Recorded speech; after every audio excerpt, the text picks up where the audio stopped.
Bismillahirrahmanirrahim. Assalamualaikum warahmatullahi wabarakatuh.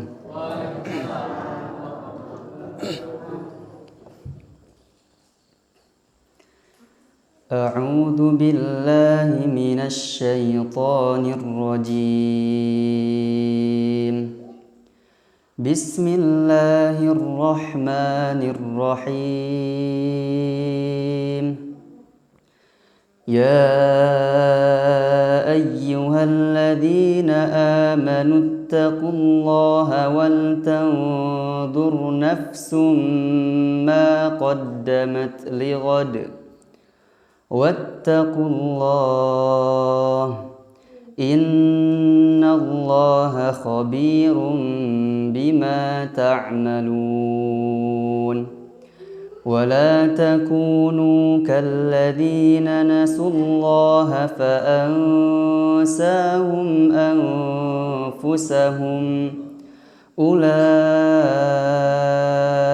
هم الفاسقون لا يستوي أصحاب النار وأصحاب الجنة أصحاب الجنة هم الفائزون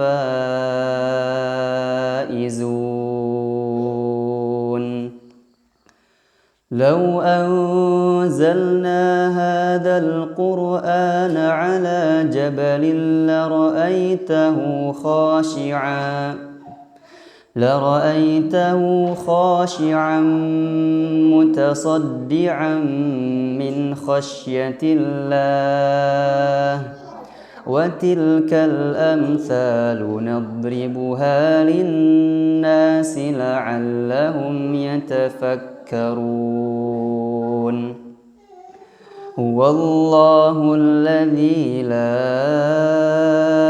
إله إلا هو عالم الغيب والشهادة هو الرحمن الرحيم هو الله الذي لا إله إلا هو الملك القدوس السلام المؤمن المهيمن العزيز الجبار المتكبر سبحان الله عما يشركون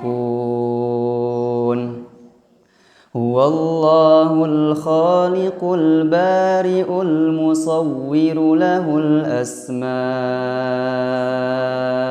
الحسنى يسبح له ما في السماوات والأرض وهو العزيز الحكيم صدق الله العظيم. Assalamualaikum warahmatullahi wabarakatuh.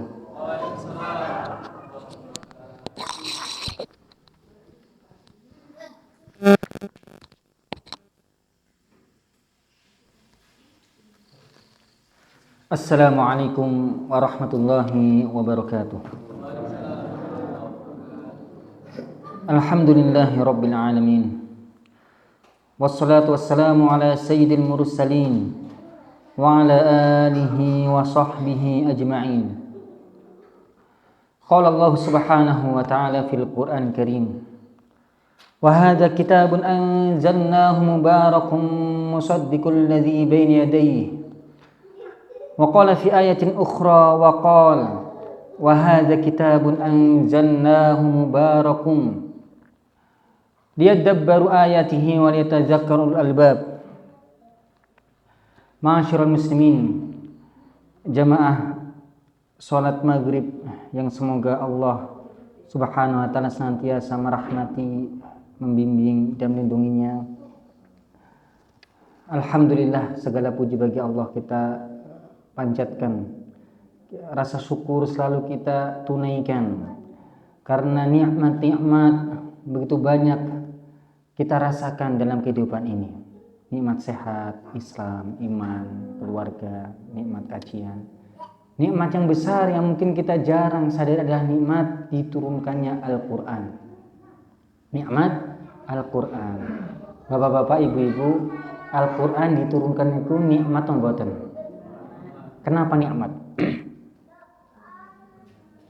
Kenapa nikmat?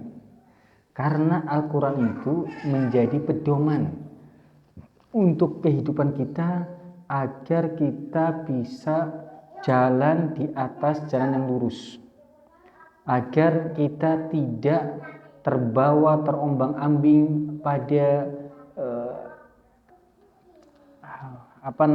sadisnya kehidupan dunia ini. Al-Quran itu memberikan kita petunjuk rute. Nah, kalau kita mau jalan nih dari sini ke Jakarta pakai mobil, belum pernah, kita pakai apa? Google Map, biar nggak tersesat. Ternyata kita malah jalur ke timur, kan nggak mungkin.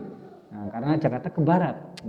Itu juga Al-Quran. Kita ingin mendapatkan kebahagiaan, ingin mendapatkan kesuksesan, ingin kita selamat dunia dan akhirat beserta anak istri kita, keluarga kita.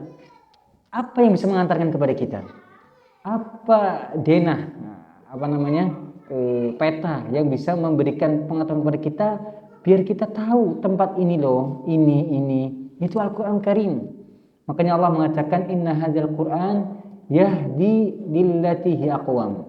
Sesungguhnya Al-Quran ini dia memberikan petunjuk, memberikan bimbingan ke jalan yang lebih lurus, yang lebih benar. Makanya kalau Allah memberikan kita Al-Quran ini sebagai pedoman hidup, terus kita abaikan, yang rugi siapa Pak Bu? Kita sendiri. Padahal kehidupan kita itu bukan hanya untuk menyambut masa depan. Kalau anak kecil itu ditanyanya apa? Cita-citamu apa nak? Dokter, polisi, tentara. Biar nikmat hidupnya di masa tua. Pernah nggak kita menjadikan Al-Quran itu sebagai pondasi utama membuat kita lebih sukses? Ya, mungkin kita masih lupa. Dan Al-Quran itu yang membuat kita sukses dalam segi apapun. Belajar kita, pekerjaan kita, bisnis kita, apapun bentuknya, aktivitas kita, Bapak-Bapak Ibu, Al-Quran itu pedomannya. Apapun. Makanya Syekh Ibnu Utsaimin itu pernah ditanya, Syekh Ibnu Utsaimin, memangnya ada ya cara membuat makanan yang enak biar kita jual terus laku dan bisnisnya lancar. Katanya Al-Quran itu semuanya ada. Kata beliau, iya ada. Mana ayatnya yang mengatakan itu? Apa kata beliau? Fas'alu ahla dzikri in kuntum la ta'lamun. Tanya yang tahu kalau kamu nggak tahu. Ini satu kaidah dalam Al-Quran, dalam aktivitas kita di dunia ini. Kalau nggak tahu ya tanya kepada yang tahu. Itu prinsip orang sukses. Makanya ada peribahasa Indonesia apa? Malu bertanya, sesat di jalan. Itu terinspirasi nih dari ayat ini. Fas'alu ahla dzikri in kuntum la ta'lamun. Itulah Al-Quran. Bapak-bapak, ibu-ibu, coba kita merenung bersama. Apakah setiap hari kita isi dengan Al-Quran Karim? Di Al-Quran itu ada berapa surat, ada berapa ayat, ada berapa halaman. Apakah setiap hari kita membacanya? Kalau tidak, kenapa sebabnya? Ataukah susah, atau belum bisa, atau tidak ada waktu, atau kita terlalu sibuk dengan aktivitas kita, atau memang Al-Quran nggak penting bagi kita. Padahal Bapak ibu-ibu rahimani wa rahimakumullah jami'an, Al-Quran setiap hari harus ada dalam kehidupan kita. Itu saya juga sering mendengarkan Al-Quran. Nah, maka ini evaluasi muhasabah untuk pribadi sebenarnya. Tetapi kebanyakan kita juga melalaikannya. Dan ini sudah terjadi sejak zaman Rasulullah SAW. Sampai Rasulullah itu pernah mengadu kepada Allah. Di dalam Al-Quran disebutkan waqala Rasul, ya Rabbi inna qaumi ittakhadhu hadzal Qur'ana mahjura. Rasul berkata, ya Allah, ya Tuhanku, inna qaumi, sesungguhnya kaumku ittakhadhu hadzal Qur'ana mahjura, menjadikan Al-Quran ini mahjur. Mahjur itu apa? Sesuatu yang diabaikan, ditinggalkan. Mereka cuek, nggak peduli dengan Al-Quran. Itu zaman Rasulullah SAW. Rasulullah sedih nggak sedih? Kenapa? Aduh, umatku kok nggak tahu ini loh yang membuat kalian bahagia, membuat kalian selamat. Rasul itu paling sedih memikirkan umatnya kalau binasa, kalau celaka. Makanya di akhirat nanti Rasul itu doanya apa? Ummati, ummati. Ya Allah, tolonglah umatku ketika dia melewati sirat, jembatan. Nah, kalau enggak sukses, kalau terjatuh dia masuk neraka, Rasulullah SAW mendoakan, ya Allah, ummati, ummati. Rasulullah doakan umatnya terus. Makanya ketika Al-Quran diturunkan, ini pesan dari Allah langsung, petunjuk langsung dari Allah untuk kita bisa sukses, kita bahagia, selamat dunia dan akhirat. Terus kita malah meninggalkan, mengabaikan, maka Rasulullah sedih sampai keluhannya pun diabadikan dalam Al-Quran Karim. Bapak-bapak, ibu-ibu, zaman dulu mengabaikan, iya, tetapi yang mengabaikan itu adalah orang-orang musyrik Quraisy, orang-orang kafir yang tidak menerima dakwah Islam. Adapun para sahabat tuh, mereka hafal di luar kepala. Mereka selalu dengan Al-Quran Karim. Mereka selalu meminta untuk dibaca Al-Quran Karim. Jujur saya Pak Bung, kalau saya kajian itu pengen pertama itu dengan Al-Quran. Makanya kenapa saya sering bawa santri. Karena ketika mendengar Al-Quran ditenang hati saya. Terus jadi fokus kalau ngomong. Apa yang enggak kita terbetik sebelumnya kadang langsung ada ilham sampai. Karena tenang hatinya. Tapi kalau hati kita enggak tenang, bingung ngomong apa. Nah, ketenangan hati itu yang dicari. Makanya orang-orang di dunia ini ada aktivitasnya itu yang cari duit mati-matian 24 jam. Ada yang kedua, dia berfoya-foya menghabiskan waktu dan umur tenaganya bahkan uangnya untuk berfoya-foya. Yang ketiga, ada yang mereka itu berusaha untuk menampakkan kekuatannya agar ditakuti orang. Semuanya itu karena satu hal. Mereka menganggap itu adalah kebahagiaan. Kalau saya jadi orang paling hebat, saya akan bahagia. Kalau saya menjadi orang paling kaya raya, saya akan bahagia. Kalau saya menjadi artis yang terkenal, saya akan jadi orang bahagia. Karena kebahagiaan yang mereka cari. Adapun wasilahnya perantara terserah. Yang penting saya pengen bahagia. Bahagia letaknya di mana Pak Bu? Di hati. Padahal wasilah kebahagiaan paling besar adalah Al-Quranul Karim. Al-Quran Al-Karim. Maka di zaman itu orang-orang itu yang meninggalkan Al-Quran adalah orang-orang musyrik Quraisy. Mereka enggak mau beriman. Sehingga Rasulullah itu sedih. Para sahabat, kaum muslimin, kaum mukminin selalu dengan Al-Quran. Kalau zaman sekarang yang meninggalkan Al-Quran, orang kafir atau orang muslim? Kita, muslim-muslim kita aja sering melalaikan. Kita, seorang muslim, seorang mukmin, ya, kita masih lalai dari Al-Quran Karim. Maka sangat-sangat disayangkan kalau seandainya Rasulullah SAW mengetahui keadaan kita sekarang, kira-kira beliau sedih atau bukan? Sedih, ya, sedih banget ya. Termasuk saya itu sering mengenal Al-Quran juga. Maka ini evaluasi untuk kita semuanya. Kalau bisa mulai sekarang ditargetkan Al-Quran itu baca satu hari misal satu ayat saja. Satu ayat kira-kira berat atau bukan? Misal, A'udzubillahi minasyaitonirrajim, Bismillahirrahmanirrahim, Alif Lam Mim, Shadaqallahul Azim. Pergi ke sawah. Besok harinya sebelum ke sawah, A'udzubillahi minasyaitonirrajim, Bismillahirrahmanirrahim. Dzalikal kitabu la raiba fihi. Shadaqallahul Azim. Ke sawah lagi. Setiap hari. Kira-kira berat atau bukan? Gampang apa susah? Susah. Susah ya. Lupa terus Ustaz, ya. Pasang alarm di HP. Sudahkah kamu baca Al-Quran? Nah, kan ada alarm sekarang seperti itu ya. Nah, mengingatkan. Satu ayat. Ustaz cuma satu ayat itu masih sedikit ya udah. Satu baris. Satu baris. Kalau masih bisa 2 baris. 2 baris sedikit Ustaz, 1 halaman. Ya udah 1 halaman. 1 halaman sedikit, 1 juz jangan. Kenapa? Kalau 1 juz sekarang lagi semangat, besok nggak akan baca lagi. jangan banyak-banyak. Sedikit tapi continue, terus menerus. Istiqomah itu lebih baik. Dalam satu hadis yang sahih, sesungguhnya Allah mencintai amalan yang dia terus continue setiap hari, walaupun sedikit itu. Sedikit, maka jadikan itu program sama anak istri nanti rapat. Anak istriku tercinta, yuk kita rapat sebentar, 5 menit. Apa? Tadi kita baru kajian, ternyata Al-Quran itu memang wajib kita untuk baca setiap hari. Dan ini bukan kelebihan ya, memang kewajiban. Bukan kewajiban, bukan ekstrakurikuler kayak di sekolah, pilihan, bukan. Tapi ini kewajiban kita untuk biar apa? Biar kita tenang hatinya, kita bahagia, kita tentram, nyaman di sini, dan kita mendapatkan kesuksesan, kemudahan, keberkahan, dan itu yang kita cari. Saya sedikit kumpulan beberapa hadis ya. Nanti saya akan bacakan hadis-hadis berkaitan dengan Al-Quran Karim. Tujuannya untuk apa?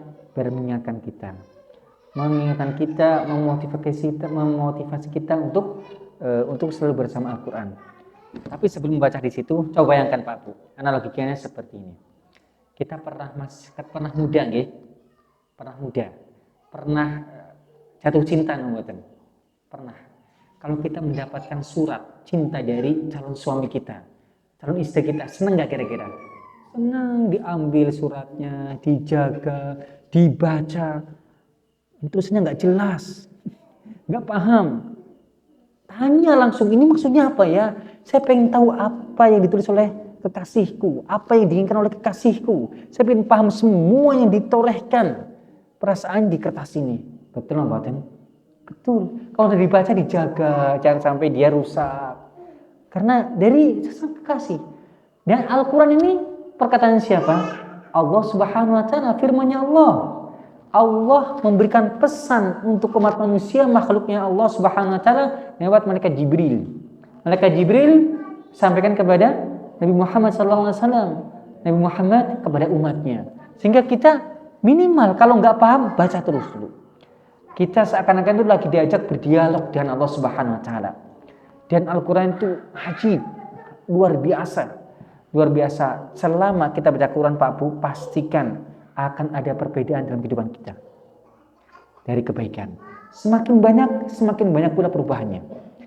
Yakin apa buatan toba. Ini salah itu mujarab. Itu mujarab banget. Semua orang itu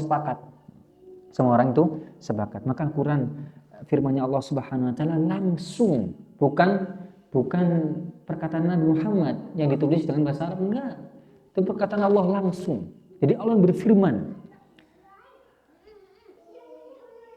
Nabi Musa alaihissalam itu pernah diajak untuk berjumpa dengan Allah selama 40 hari. Walamma ja'a Musa limiqatina wa kallamahu rabbuh qala rabbi arini anzur ilaik. Ketika sudah berjumpa, Musa enggak melihat Allah.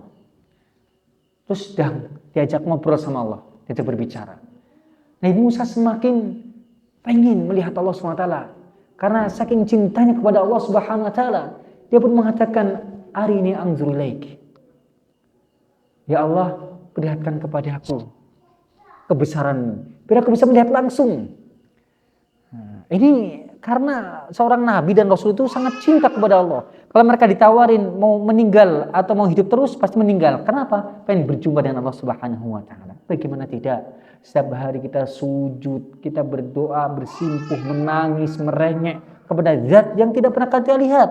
Kita penasaran membaca, kita rindu membaca, rindu. Makanya Musa dan polosnya, ya Allah, saya pengen lihat dong. Apa kata Allah SWT? Dan caroni. Hai Musa, kau tidak akan pernah melihatku di dunia ini. Coba lihat ke gunung itu, gunung besar, kuat. Gunung itu di dunia ini bagaikan tiangnya. Kalau rumah tidak ada tiangnya, hancur pembuatan ambruk, ya, hancur. Itulah dunia ini. Kalau dunia tanpa ada gunung, dia bisa hancur. Gak ada yang menguatkan, mengokohkan. Ibarat paku, menguatkan. Nah, jadi gunung itu besar-besar, kuat-kuat. Nah, kata Allah SWT, kamu pengen lihat saya? Gak akan bisa. Oke, kalau gak percaya, lihat aja gunung itu. Lihat aja gunung itu. Gunung itu makhluk Allah, bacaan. Makhluk Allah. Dia tahu kebesaran Allah, dia terus bertasbih kepada Allah SWT. Lihat gunung itu. Terus falamma tajalla rabbuhu lil jabali. Ketika Allah menampakkan kebesarannya kepada gunung tersebut, bukan zatnya. Secara zat bukan. Hanya kebesaran saya ditampakkan kepada gunung. Langsung Nabi Musa alaihissalam melihat gunung tersebut langsung pecah, hancur. Dan Musa pingsan, nggak kuat. Itu baru melihat efek dari melihat kebesaran Allah. Apalagi kalau melihat langsung Allah, kira-kira gimana? Nggak bisa kita. Makanya dalam Al-Quran Karim, ketika tadi dibaca oleh qori kita, gimana ayatnya? Walau anzalna hadzal Qur'an ala jabalin la ra'aitahu khashi'an mutasaddian min khasyatillah. Seandainya Al-Qur'an ini firman Allah diturunkan kepada gunung yang paling besar, gunung apapun. Kalau Al-Quran ini firman Allah turun kepada gunung, pasti engkau akan melihat gunung tersebut mutasaddian, langsung pecah berkeping-keping. Kenapa? Khasyi'an min khasyatillah. Khasyi'an min khasyatillah. Betul? Ayatnya? Karena takut dan mengagungkan kebesaran Allah Subhanahu wa taala. Nah, kalau Al-Qur'an ini sangat besar seperti itu, kalau kita masih sepelekan, kayaknya harus kita introspeksi. Makanya Rasulullah SAW itu ketika menerima wahyu, beliau berat banget. Makanya Allah mengatakan inna sanulqi 'alaika qawlan tsaqila. Wahai Muhammad, kita akan turun kepadamu perkataan yang berat. Dalam satu hadis Aisyah Ummul Mukminin radhiyallahu anha pernah bercerita kalau musim dingin di Arab itu dingin banget. Nget. Kalau panas banget. Kalau di musim dingin turun Al-Qur'an itu bercucuran keringat dari jasad yang mulia Rasulullah SAW. Itu musim dingin. Makanya ada seorang sahabat itu pas berada di pinggir Rasulullah SAW, terus Rasulullah SAW pas lagi nyender ke jasadnya sahabat ini, terus turun wahyu. Kata beliau, ketika turun wahyu dan jasad Rasulullah nyandar ke beliau, itu kata beliau, saya keberatan seakan tulang saya mau retak. Saking beratnya, saking agungnya itu Al-Quran. Makanya subhanallah, Al-Quran ini sesuatu yang sangat luar biasa. Coba bayangkan, Bapak Ibu, malaikatnya Allah banyak kan buatan? Banyak banget. Bahkan gak ada yang tahu jumlahnya kecuali Allah Subhanahu wa taala. Dulu pernah saya sampaikan buatan Baitul Ma'mur. Jadi di dunia ini kan ada kiblatnya manusia, kaum muslimin. Di mana kiblatnya? Di Ka'bah. Kita berpusat ke sana semuanya. Kita beribadah ke sana semuanya. Di langit juga ada Ka'bahnya. Namanya Baitul Ma'mur. Baitul Ma'mur ini setiap hari itu dari pintu masuknya dimasuki oleh 70.000 malaikat setiap hari. Hari kedua 70.000 malaikat lagi. Sampai yang sudah masuk nggak bisa keluar lagi karena saking banyak yang masuk. Dari zaman dulu sampai sekarang setiap hari itu jumlahkan tuh udah jutaan miliar. Itulah jumlah para malaikatnya Allah SWT. Wala ya'lamu junuda rabbika illahu. Tidak ada yang mengetahui jumlah pasti tentaranya Allah para malaikat kecuali Allah Subhanahu wa taala saja. Dari sekian banyak para malaikat, yang paling utama, paling mulia siapa? Jibril alaihissalam. Jibril. Kenapa Jibril paling mulia? Karena beliau yang mendapatkan amanah untuk menerima firman-Nya Allah Subhanahu wa taala. Jadilah beliau seorang malaikat yang paling mulia. Terus, malaikat Jibril ini menyampaikan Al-Qur'an itu firman-Nya Allah kepada siapa? Nabi Muhammad sallallahu alaihi wasallam. Padahal nabi dan rasul banyak kan buatan? Banyak. Umat manusia enggak banyak. Ketika Rasul sallallahu alaihi wasallam menerima wahyu firman-Nya Allah Subhanahu wa taala, maka beliau menjadi nabi dan rasul yang paling mulia. Al-Quran. Terus Rasulullah SAW menurunkan Al-Quran itu kepada umatnya, umat Islam. Jadilah umatnya Rasulullah umat terbaik di antara umat-umat Nabi yang lain. Nabi Isa, Nabi Musa, kita termulia. Kita paling mulia di antara umat-umat yang lain. Al-Quran. Maka bayangkan seandainya di antara kita ada yang bisa selalu bersama Al-Quran. Al-Quran di hati kita. Al-Quran selalu bersama kita menjadi sahabat kehidupan kita. Akan menjadi apa kita? Menjadi orang yang terbaik. Makanya Rasulullah mengatakan khairukum man ta'allamal Qur'ana wa 'allamah. Sebaik-baik kalian wahai umat Islam adalah orang yang belajar Al-Quran dan mengajarkannya. Udah Isya. Betul buatan? Berapa menit lagi? 5 menit. 5 menit? Belum saya baca hadis-hadis saya kumpulkan nih. Baru mukadimahnya 10 menit. Okay. Ya. Ini semua itu datang tiba-tiba, nggak ada persiapan nih. karena mendengarkan Al-Quran tadi. Jadi para jamaah rahimani wa rahimakumullah jami'an, ini langsung aja saya baca hadis-hadis yang saya kumpulkan, itu bagus banget ya. Rasulullah sallallahu alaihi wasallam bersabda dari sahabat mulia yang disampaikan oleh sahabat mulia Abu Musa al-Asy'ari radhiyallahu anhu. Rasulullah bersabda, "Matsalul mu'mini alladzi yaqra'ul Qur'an kamatsalil utrujah." Saya mau tanya Pak Bu, manusia itu tergolong-golong banyak nggak mboten? Banyak. Dari segi agama, apalagi ada yang agamanya Yahudi, ada yang agamanya Nasrani, ada yang agamanya Majusi, penyembah api, ada yang agamanya Hindu, kalau Indonesia Buddha, terus Konghucu, terus ateis nggak percaya Tuhan. Apalagi banyak yang membuat agama, banyak, bahkan ada yang menyembah patung-patung yang nggak ada zaman dulu. Misalnya mereka mengidolakan fulan, jadikan patung disembah. Intinya agama itu banyak. Dari bermacam-macam agama ini siapa yang paling mulia? Islam, orang Muslim. Karena agama yang di sisi Allah yang diterima adalah Islam. Inna dina indallahi al-Islam. Nah, dari Muslim ini bermacam-macam, bermacam-macam.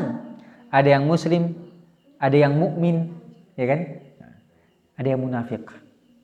Dari mukmin sama munafik lebih mulia siapa? Mukmin. Oke, KTP-nya Islam, ya, tapi ini munafik. Menampakkan Islam, tapi di hatinya kufur. Tidak percaya, ini saya nggak percaya Allah. Saya nggak percaya ini Al-Quran. Dia munafik. Menampakkan Islam, tapi di hatinya kufur. Maka mukmin lebih mulia. Dan orang beriman adalah orang yang paling mulia di antara orang yang lain. Ya. Tetapi di antara orang beriman juga terpisah menjadi dua. Siapa itu? Orang beriman yang mau membaca Al-Quran dan yang tidak membaca Al-Quran. Oke, dia bagus beriman, alhamdulillah kita beriman, nikmat besar. Tetapi ini dibagi menjadi dua juga. Orang yang beriman sama yang tidak, yang beriman baca Quran sama yang tidak, ini beda kualitasnya. Di sini Rasulullah itu memperumpamakan orang yang beriman baca Quran sama yang tidak. Bagaimana kata beliau? Perumpamaan orang beriman sama-sama bagus orang beriman semuanya. Tapi kita lagi membahas beriman dia baca Quran sama beriman tidak baca Al-Quran. Kata beliau, perumpamaan orang yang beriman yang mau membaca Al-Quranul Karim seperti utrujah. Utrujah itu buah, kalau kita buah jeruk, tapi kulitnya tebal. Biasanya dipakai untuk buat jus. Kalau di Mesir sering-sering jeruknya seperti ini. Jadi jeruk, Pak Bu, niku kulitnya tebal. Jadi kalau ngoncetin itu membuka, bukan dibuka tapi diiris. Diiris dibelah jadi dua. Itu jeruk di sini mahal banget di Indonesia. Bagus, harum, aromanya itu. Jadi kalau kita masuk ke toko buah, ada jeruk itu. Ini jeruknya nikmat, belum dirasakan. Udah baunya udah enak. Apalagi rasanya. Itu perumpamaan orang beriman yang membaca Al-Quran seperti utrujah. Rihuha thayyib wa ta'muha thayyib. Baunya enak, wangi aromanya. Rasanya juga enak. Nikmat. Itu orang beriman. Luar dalamnya itu bagus. Wa matsal mu'min alladzi la yaqra'ul Qur'an kamatsalit tamrah. Adapun perumpamaan orang beriman yang tidak membaca Al-Quran itu seperti buah kurma. Berkurma manis? Naam, manis. Tetapi la rihalaha wa ta'muha hulwun. Tidak ada baunya. Tidak ada baunya. Enggak enak baunya. Enggak menyengat. Baunya enggak membuat kita jadi nafsu enggak. Tapi rasanya manis. Tetap sama-sama manis, kualitasnya bagus karena dia beriman, iman ada dalam hatinya, tetapi yang baca Al-Quran jauh lebih mulia. Rasanya saja, dilihat wajahnya aja udah kelihatan. Ini sering sama Al-Quran. Ucapannya itu nampak juga, sikapnya juga nampak Al-Quran. Maka semoga Allah SWT menjadikan kita sebagai Ahlul Quran. Terakhir, habis ini azannya, Al-Quran, ini hadisnya saya nggak baca semuanya. Al-Quran ini nanti di akhirat Pak Bu, itu yang akan menjadi penolong kita di alam kubur, alam barzakh, di padang mahsyar, sampai mengantar kita kepada surganya Allah Subhanahu wa taala. Jangan kita terlena, dengan anak istri kita, dengan pasukan kita, dengan harta kita, itu semua tidak akan bermanfaat. Yauma la yanfa'u malun wala banun. Hari di mana di situ tidak ada manfaat harta dan anak-anak kita nggak ada manfaatnya. Mungkin dunia ini kita manfaat besar, anakku nanti kita belanja ya, bantu abi, bantu ayah, bantu bapak. Di sana nggak bisa, sendiri-sendiri. Yang bisa membantu kita siapa? Itu amal kita, yaitu pertama Al-Quranul Karim. Rasulullah SAW mengatakan apa? Iqra'ul Quran fa innahu ya'ti yaumal qiyamah syafi'an li ashabihi. Baca Al-Quran, baca Al-Quran. Sesungguhnya Al-Quran ini akan datang di hari kiamat menjadi penolong, menjadi syafaat bagi para pembacanya. Mudah-mudahan Allah berikan kita hidayah, taufiknya untuk senantiasa bersama Al-Quran hingga ajal menjemput kita. Billahi taufiq wal hidayah. Kita tutup dengan doa kafaratul majlis. Subhanaka wa bihamdika asyhadu an la ilaha illa anta astaghfiruka wa atubu ilaik. Wassalamualaikum warahmatullahi wabarakatuh.